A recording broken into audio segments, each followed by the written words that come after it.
దేవునికి మహిమ కలుగునుగాక. ఈ దినం దేవుని వాక్యం, నా ఆయుష్కాలము ఎంత కొద్దిదో జ్ఞాపకము చేసుకున్నాము.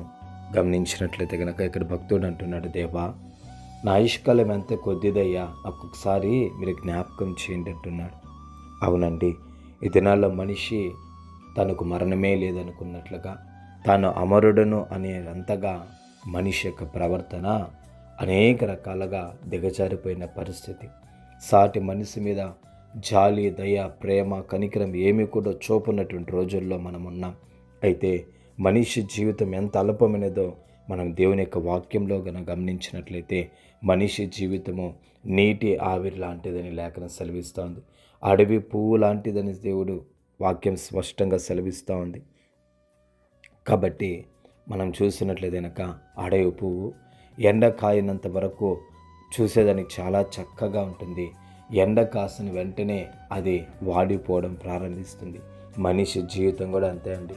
తనకు శక్తి బలం ఉన్నంత వరకు బాగుంటాడు మనిషి.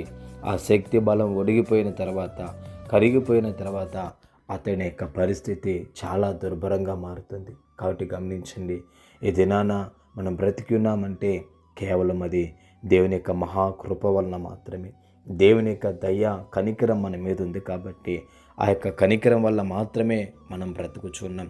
మనం అనుకుంటాము, నా శక్తి వల్ల నేను బ్రతుకుతాను, నాకున్నటువంటి బలము వలన, నాకున్న ధనం వల్ల నేను బ్రతుకుతాను అనుకోవచ్చు.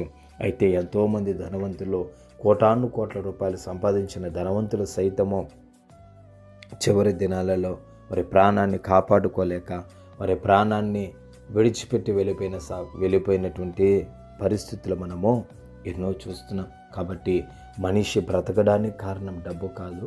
మనిషి బ్రతకడానికి కారణము కేవలము దేవుని యొక్క దయ నీ మీద ఉండడం మాత్రమే. కాబట్టి అటువంటి దయను నువ్వు పొందుకొని, అటువంటి దేవుని యొక్క దయను నువ్వు సంపాదించుకొని నువ్వేం చేయాలంటే, సాటి మనిషి మీద నువ్వు ప్రేమను చూపించాలి. నిన్ను సృష్టించిన దేవుని నువ్వు ప్రేమించాలి. నిన్ను రూపించినటువంటి దేవుని నువ్వు ఘనపరచాలి. కాబట్టి గమనించండి, ఎన్నో సృష్టించిన సృష్టికర్తని దేవునికి కృతజ్ఞతాస్తుతులు చెల్లిస్తూ, ఆయనను ప్రేమిస్తూ, నిన్ను కనని తల్లిదండ్రులను గౌరవిస్తూ నువ్వు నడిచినట్లయితే కనుక నువ్వు దీర్ఘాయుష్మంతుడు అవుతావనేసి దేవుని లేఖనం సెలవిస్తూ ఉంది. కాబట్టి నీ జీవితం ఎంత చిన్నదో ఒకసారి నువ్వు జ్ఞాపకం చేసుకొని దేవుని వైపుగానే తిరిగినట్లయితే అది నీకు ప్రయోజనకరంగా ఉంటుంది. ప్రభువు ఈ మాటను దీవించుగాక. పరిశుద్ధుడా, స్తోత్రాలనైనా ఈ మాటను బట్టి మీకే వందనాలు చెల్లిస్తున్నాం. కనికరించండి, కృప చూపించండి. యేసు నామములో తండ్రి, ఆమేన్, ఆమేన్.